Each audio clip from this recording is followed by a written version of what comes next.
Assalamu alaikum dear students. Today our 22 lecture of chemistry, class 10th, chapter number 3, page number 62. Our chapter name is organic chemistry and our topic name is sources of organic compounds. Students, आज का जो हमारा topic है organic chemistry के अंदर वो हमारा sources of organic compounds है। मैंने आपको लास्ट लेक्चर में बताया था कि हमारा जो ये टॉपिक है, जो हमने सोर्सेज ऑफ ऑर्गेनिक कंपाउंड्स जो है स्टार्ट किया था, ये अभी एंड नहीं हुआ। ये हम कंटिन्यू करेंगे अपने नेक्स्ट लेक्चर के अंदर, जो कि हमारे पास है डिस्ट्रक्टिव डिस्टिलेशन। स्टूडेंट्स, यहाँ पे इससे पहले मैं आपको थोड़ा सा मेमोराइज करवा देती हूँ कि हमने जब सोर्सेज ऑफ ऑर्गेनिक कंपाउंड्स पढ़ा था तो मैंने आपको बताया था कि उसमें हमने दो सोर्सेज देखे थे। एक हमने देखा था animals and second one is plants. ठीक है, एनिमल्स और प्लांट्स दो ऐसे सोर्सेज होते हैं जहाँ से हम ऑर्गेनिक कंपाउंड्स को प्रिपेयर करते हैं। ठीक है, तो अब हमारे पास उसको हमने डिटेल में डिस्कस किया था, फॉर्मेशंस देखी थी, हमने टाइप्स पढ़ी थी, हमने उसमें कोल पढ़ा था। ठीक है, कोल, पेट्रोलियम और नेचुरल गैस।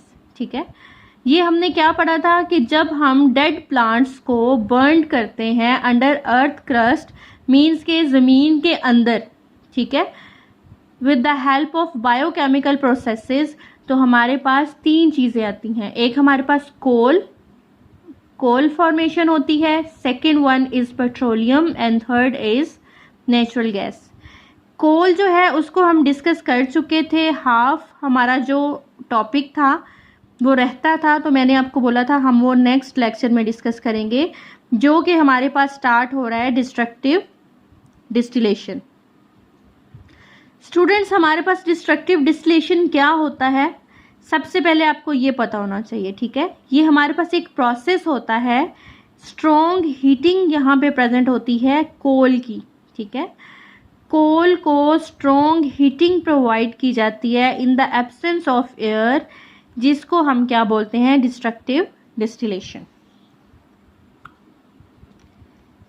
सबसे पहले स्ट्रॉन्ग हीटिंग है कोल की, कंडीशन हमें क्या दी हुई है कि एयर जो है वो वहाँ पे एब्सेंस होनी चाहिए। ठीक है, एयर की प्रेजेंस वहाँ पे नहीं होनी चाहिए जहाँ पे डिस्ट्रक्टिव डिस्टिलेशन हो रही है। ठीक है,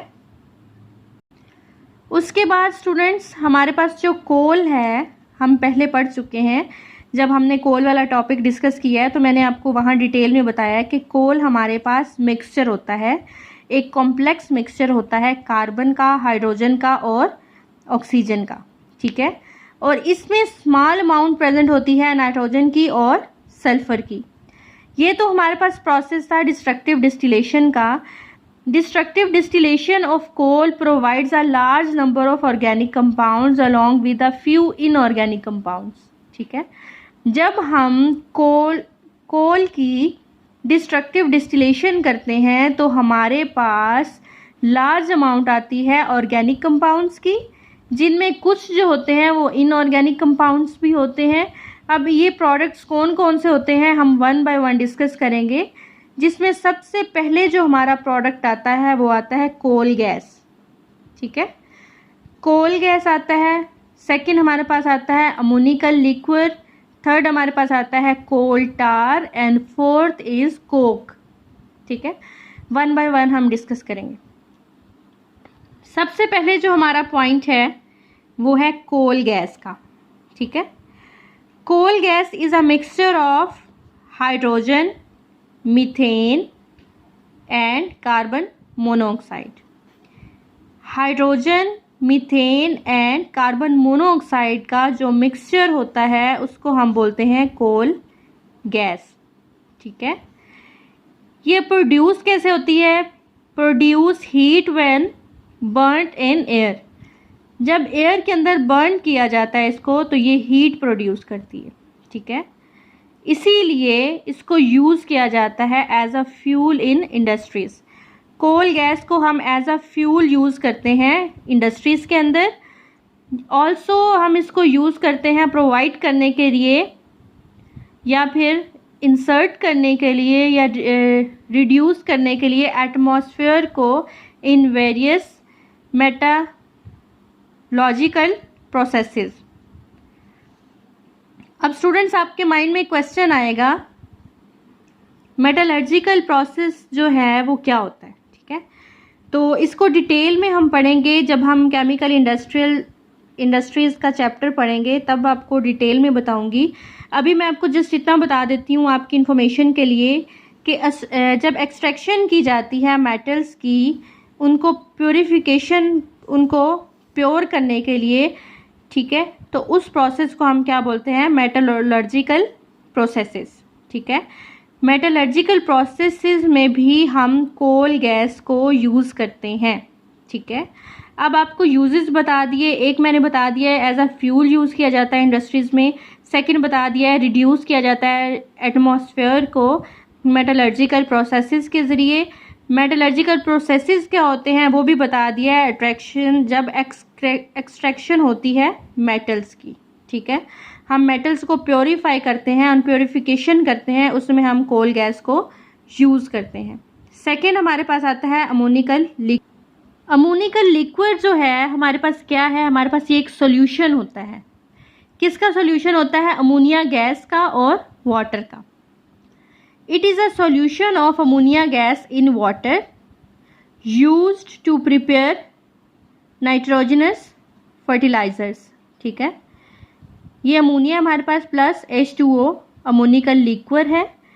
अब स्टूडेंट्स, इसके एग्जाम्पल क्या है मैं आपको दूंगी। एक इसका यूज़ तो हमने पढ़ लिया कि ये हमारे पास कहाँ पे यूज़ होता है, नाइट्रोजनस फर्टिलाइजर्स के अंदर, ठीक है। अब इसकी एग्जांपल क्या है, जब ट्रीट किया जाता है सल्फ्यूरिक एसिड को, इट प्रोड्यूसेस अमोनियम सल्फेट, ठीक है। अमोनियम सल्फेट जो है वो फर्टिलाइज़र होता है। इसको अमोनिकल लिक्विड्स जो हैं उसकी एग्जांपल ये है कि when it is treated with sulphuric acid, जब इसको सल्फ्यूरिक एसिड के साथ ट्रीट किया जाता है तो ये क्या प्रोड्यूस करता है, अमोनियम सल्फेट प्रोड्यूस करता है, जो कि क्या है हमारे पास फर्टिलाइजर्स है, ठीक है। उसके बाद थर्ड हमारे पास आता है कोल टार। कोल टार क्या होता है, ये हमारे पास एक थिक ब्लैक लिक्विड होता है, ठीक है। थिक ब्लैक लिक्विड हमारे पास होता है कोल टार, ठीक है, जिसके अंदर मोर देन 200 ऑर्गेनिक कंपाउंड्स जो हैं वो प्रेजेंट होते हैं, ठीक है। Compounds are separated by fractional distillation. ये जो कंपाउंड्स होते हैं, जो ऑर्गेनिक कंपाउंड्स होते हैं, इनको सेपरेट किया जाता है with the help of fractional distillation. Fractional distillation भी हमारे पास एक प्रोसेस है जिसको डिटेल में हम नेक्स्ट चैप्टर्स में पढ़ेंगे। अभी फ़िलहाल आपने इस बात को याद रखना है कि कोल टार जो है हमारे पास एक थिक ब्लैक लिक्विड है जिसके अंदर मोर देन 200 ऑर्गेनिक कंपाउंड्स पाए जाते हैं, जिन्हें सेपरेट किया जाता है with the help of fractional distillation, ठीक है। Ending remind materials called pitch, ठीक है। अब क्या होता है, जब हम ये सारे ऑर्गेनिक कंपाउंड्स जो हैं उनको सेपरेट कर लेते हैं तो जो लास्ट में कोल टार के अंदर रह जाता है वो होती है पिच, और इसको हम यूज़ करते हैं रोड्स की फॉर्मेशन में। आपने देखा होगा ब्लैक कलर का मटेरियल होता है बहुत ज़्यादा थिक, उसको हम यूज़ करते हैं सरफेसिंग करने के लिए, ठीक है। इसके अलावा हम हाउसेस जब बना रहे होते हैं तो जब उसकी छत बनाते हैं, छत के ऊपर भी उसकी सरफेसिंग करने के लिए हम इस थिक ब्लैक मटेरियल को, ब्लैक लिक्विड को यूज़ करते हैं। उसके बाद हमारे पास जो लास्ट आता है वो आता है कोक। स्टूडेंट्स, कोक जो है, कोक हमारे पास 98% कार्बन होती है, ठीक है। Left behind residual of coke when coal is subjected to destructive distillation, it loses all its volatile components and leave behind a solid residual called coke. अब ये हमारे पास जब डिस्ट्रक्टिव डिस्टिलेशन की जाती है कोल की, तो उसके अंदर जब सारे वोलेटाइल कंपोनेंट्स जो हैं वो निकल जाते हैं तो वहाँ पे एक सॉलिड रेजिडुअल मटेरियल बाकी रह जाता है, जिसको हम बोलते हैं, ये हमारे पास क्या है, कोक। ठीक है, इसको यूज़ किया जाता है reducing agent in the extraction of metals specially iron. ठीक है, और उसको यूज़ किया जाता है एज अ फ्यूल। ठीक है, उसके बाद हमारे पास आता है पेट्रोलियम। पेट्रोलियम क्या होता है, main source of organic compound. Colour इसका क्या होता है, डार्क ब्राउनिश और ग्रीनिश ब्लैक कलर होता है। विस्कस लिक्विड होता है। विस्कस मीन्स जिस तरह हमारे पास हनी होता है, हनी हमारे पास एक विस्कस लिक्विड होता है, सेम लाइक हमारे पास जो पेट्रोलियम है, आपको पता होगा पेट्रोलियम का, ये हमारे पास क्या होता है, डार्क ब्राउनिश और ग्रीनिश ब्लैक कलर में विस्कस लिक्विड होता है। ठीक है, consist of several compounds mainly hydrocarbons. Hydrocarbons क्या होते हैं हमारे पास, आपको बहुत अच्छे से पता है, जिसमें हमारे पास हाइड्रोजन एंड कार्बन प्रेजेंट होते हैं एंड देयर डेरिवेटिव्स। ऐसे कंपाउंड्स जो कि इनसे डिराइव किए गए हों, किस किस से, हाइड्रोजन से और कार्बन से, वो हमारे पास होते हैं हाइड्रोकार्बन्स। उसके बाद these compounds separated by fractional distillation. Fractional distillation हमारे पास प्रोसेस होता है, इस प्रोसेस में हम इन कंपाउंड्स को सेपरेट कर लेते हैं। ठीक है स्टूडेंट्स, ये हमारे पास जो टॉपिक है पेट्रोलियम का, यहाँ पे इस चैप्टर में बहुत शॉर्ट सा आपको दिया हुआ है। नेक्स्ट जब हम चैप्टर पढ़ेंगे, चैप्टर नंबर 6, तो उसमें मैं आपको इसकी सारी डिटेल बताऊंगी, क्योंकि उसमें जो हमारे पास पेट्रोलियम है उसको बहुत डिटेल से दिया हुआ है। ये हमारे पास एक बहुत मेजर टॉपिक है। ठीक है, अब हम चलते हैं नेचुरल गैस की तरफ। नेचुरल गैस क्या होती है, लो मॉलिक्यूलर हाइड्रोकार्बन्स मिक्सचर होता है, लाइक हमारे पास है मीथेन। मीथेन जो है, इसके अलावा भी कुछ और गैसेस भी होती हैं। यहाँ पे हमारे पास ethane, propane and butane. Methane जो है वो 85% होती है। लो मॉलिक्यूलर हाइड्रोकार्बन्स होते हैं, मिक्सचर है उसका। उसके बाद अगर नेचुरल गैस के ओरिजिन की बात करें तो इसका भी जो ओरिजिन होगा वैसे ही है जैसे कि हमारे पास कोल और पेट्रोलियम का था। It is found with their deposits as shown. आपको एक फिगर दिखाती हूँ, उसमें आप देखिएगा ये किस तरह से डिपॉजिट किया जाता है। उसके अलावा यूजेस की अगर बात करें तो हम नेचुरल गैसेस जो हैं उनको यूज़ करते हैं as a fuel in homes as well as in industries. It is used as fuel in automobiles as compressed natural gas. CNG का नेम आपने सुना होगा, तो CNG stands for compressed natural gas. ठीक है, अब मैं आपको डायग्राम दिखा देती हूँ, आपको क्लियर हो जाएगा। स्टूडेंट्स, ये आपके पास डायग्राम है, इसमें आप अर्थ क्रस्ट भी देख सकते हैं, इम्प्रीवियस रॉक्स भी देख सकते हैं, गैसेस भी देख सकते हैं, पेट्रोलियम है, वाटर है, इम्प्रेसिव रॉक्स। ये आपके पास डायग्राम गिवन है नेचुरल गैस के अंदर। यहाँ पे अक्रेंस है एंड ड्रिलिंग ऑफ गैसेस है। उसके बाद स्टूडेंट्स आपके पास एक टॉपिक है प्लांट्स। प्लांट्स जो टॉपिक है आपके पास, ये बहुत सिंपल सा टॉपिक है, इसको आपने खुद रीड करना है, इसकी आपने रीडिंग करनी है। थोड़ा बहुत मैं आपको एक्सप्लेन कर देती हूँ। स्टूडेंट्स, जो प्लांट्स होते हैं वो सिंथेसाइज करते हैं मैक्रो मॉलिक्यूल्स को। यहाँ पे मैंने माइक्रो लिखा है, मैक्रो मॉलिक्यूल्स को सिंथेसाइज करते हैं। अब कौन कौन से हो सकते हैं, कार्बोहाइड्रेट्स हो सकते हैं, प्रोटीन्स हो सकती हैं, ऑयल्स हो सकते हैं, विटामिन्स हो सकते हैं।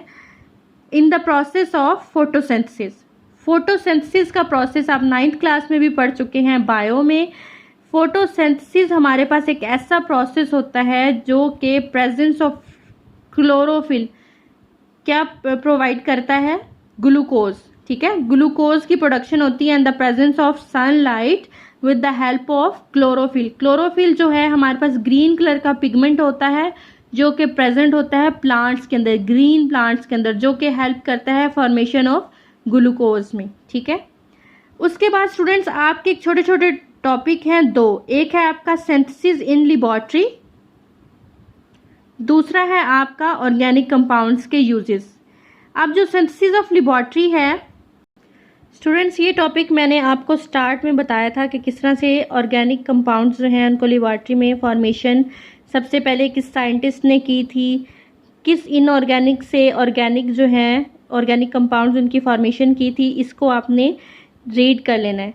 आपके पास ये टॉपिक प्लांट्स वाला सिंथेसिस इन लेबोरेटरीज के अंदर और यूजेस ऑफ ऑर्गेनिक कंपाउंड्स जो हैं, इसमें आपके लिए समझने वाला या मेरे समझाने वाला कुछ भी नहीं है। आपने जस्ट एक दफ़ा इसको रीड कर लेना है, आपको इसकी समझ आ जाएगी। ठीक है, एक प्लांट्स का टॉपिक है, एक सिंथेसिस इन लेबोरेटरीज का टॉपिक है, and third is uses of organic compounds. ये आपने पढ़ लेने हैं। प्लांट्स का मैंने आपको ब्रीफली सा एक्सप्लेन कर दिया है। सिंथेसिस इन लेबोरेटरी भी हम स्टार्ट में पढ़ चुके हैं और यूजेस भी मैं आपको 1 बाय 1 ऑर्गेनिक कंपाउंड सब पढ़ा रही थी, तो मैं आपको ये बताती रही हूँ। नेक्स्ट लेक्चर जो है इंशाल्लाह उसमें हम अल्केन्स एंड अल्काइल रेडिकल जो है उसको पढ़ेंगे। ठीक है, ओके।